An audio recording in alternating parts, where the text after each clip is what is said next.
السلام علیکم ورحمۃ اللہ وبرکاتہ نحمده ونصلي على رسوله الكريم اما بعد احسن الكلام كلام الله واحسن الهدي هدي محمد صلی اللہ علیہ وسلم۔ حضرات محترم، جنازے اور موت کے احکام و مسائل اللہ تعالیٰ کی توفیق سے آپ کے سامنے اختصار کے ساتھ بیان کیے جا رہے ہیں۔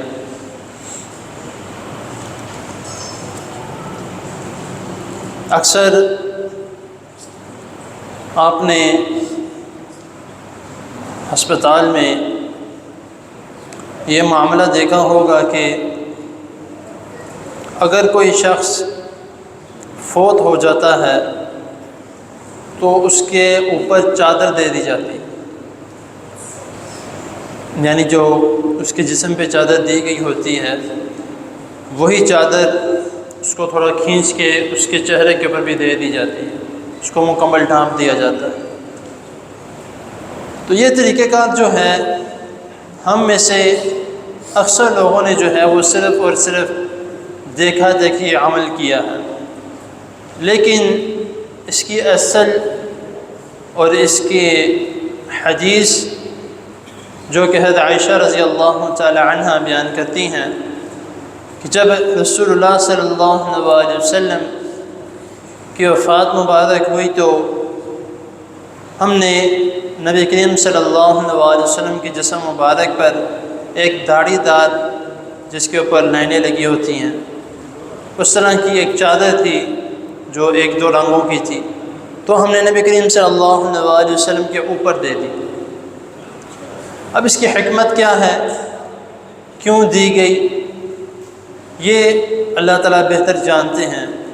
کیونکہ میں نے 3-4 احادیث کی کتابیں دیکھی ہیں، اس میں اس کے متعلق مزید تفصیل نہیں ہے، لیکن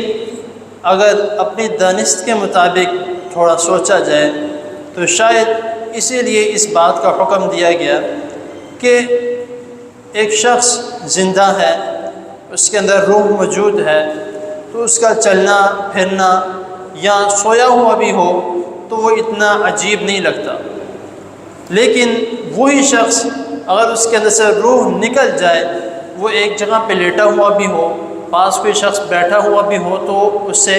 خوف زدہ ہوتا ہے۔ اور کئی مرتبہ میں نے اپنی آنکھوں سے دیکھا ہے کہ کافی لوگ اس طرح کے ہیں جو زیادہ تر جو ہے وہ میت کے پاس نہیں بیٹھتے، اٹھ کے وہاں سے چلے جاتے ہیں۔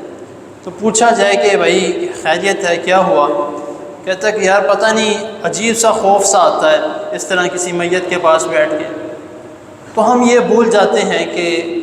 ایک نہ ایک دن ہم نے بھی اسی جگہ پہ ہونا ہے اور کسی نے ہماری میت کے اوپر بیٹھا ہونا ہے۔ تو خیر اس طرح کے جو معاملات ہیں اور اس طرح کے جو اعمال ہیں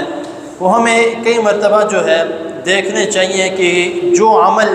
جنازے کے طور پر یا کسی کے موت کے وقت کیے جا رہے ہیں وہ سنت کے مطابق ہو رہے ہیں یا نہیں ہو رہے۔ جس طرح میں نے پچھلی نشست میں آپ کو بتایا تھا کہ ہمارے بہت سے ایسے اعمال ہیں جو کہ ہم رواجی طور پر جو ہے کہ ایک رواج بنا ہوا یہ کام کرنا تو ہم کر ہی جا رہے ہیں، لیکن اس کا قرآن و حدیث سے دور دور تک کوئی ثبوت نہیں ملتا۔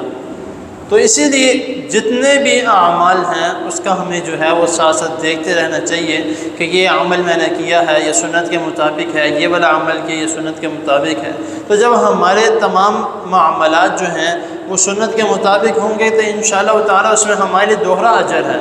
ایک یہ کہ ہم نے سنت کے مطابق عمل کیا اور ایک یہ کہ ہم نے عمل بالکل اچھا کیا۔ تو اسی لیے ہمیشہ جو ہے عمل وہی کرنا چاہیے جو کہ رسول اللہ صلی اللہ علیہ وسلم سے ثابت ہو، جو قرآن و حدیث سے ثابت ہو، تو انشاءاللہ تعالیٰ اس میں ہمارے لیے رہنمائی اور ہمارے لیے نجات ہے۔ تو اللہ تعالیٰ کی حضور دعا ہے اللہ تعالیٰ ہمیں جو سنا ہے اس کو سمجھنے کے اس پر عمل کرنے کی توفیق عطا فرمائے۔ جزاکم اللہ۔